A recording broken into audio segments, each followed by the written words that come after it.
आइए आज ईरान और अमेरिका के बीच चल रहे एक बहुत ही ऊंचे दांव वाले खेल को समझने की कोशिश करते हैं। ये कोई मामूली खेल नहीं है, ये एक ग्लोबल चेस गेम है जिसकी बिसात पूरी दुनिया में बिछी हुई है।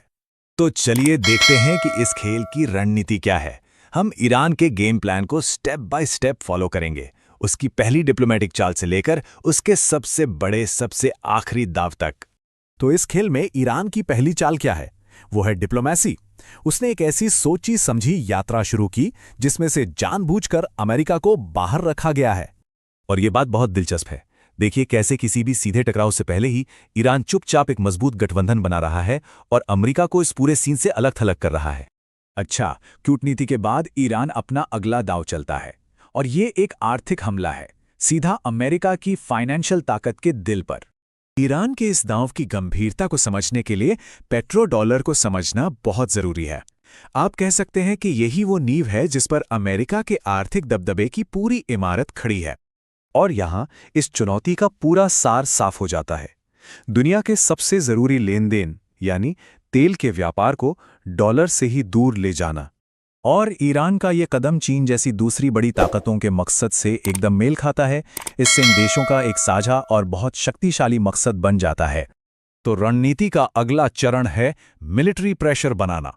मतलब अमेरिका को एक ऐसे लंबे और थका देने वाले युद्ध में उलझा दो जिसमें उसके रिसोर्सेस खत्म हो जाएं। इससे एक बहुत बड़ा सवाल खड़ा होता है और इसका जवाब कुछ चौंकाने वाले आंकड़ों में छिपा है। सबसे पहले तो जरा खर्चे पर नजर डालते हैं। न्यूयॉर्क टाइम्स की एक रिपोर्ट की माने तो ये आंकड़ा सच में होश उड़ाने वाला है। और ये स्लाइड लॉजिस्टिक्स पर पड़ रहे तनाव को साफ दिखाती है। जरा सोचिए, अमेरिका ने सिर्फ एक महीने से कुछ ज्यादा समय में उससे दोगुने पैट्रियट मिसाइलें इस्तेमाल कर ली जितनी वो पूरे एक साल में बनाता है।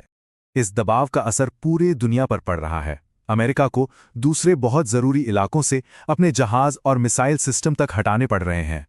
तो इस सब का नतीजा क्या निकल रहा है? ये सारा दबाव मिलकर दुनिया में पावर का एक नया समीकरण बना रहा है और इस बार इसके सेंटर में है ईरान।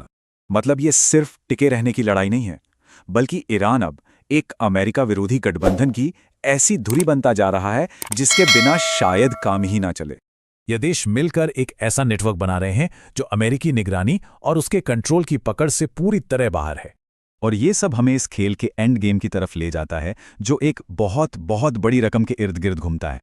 तो ईरान की सबसे बड़ी मांग क्या है जिससे ये सारा तनाव कम हो सकता है? वो है उसके 11 ट्रिलियन डॉलर्स। जी हां, 11 ट्रिलियन डॉलर्स जो अमेरिका ने फ्रीज करके रखे हैं। लेकिन ये अमेरिका के लिए एक बहुत मुश्किल दुविधा है, क्योंकि अगर ये पैसा ईरान को मिल गया तो वो अपने सभी रणनीतिक लक्ष्य बहुत आसानी से हासिल कर सकता है। और यही सवाल हमें इस पूरे विश्लेषण के आखिर में एक बहुत ही गंभीर सोच के साथ छोड़ जाता है कि अगर ईरान ये भू राजनीतिक शतरंज का खेल जीत गया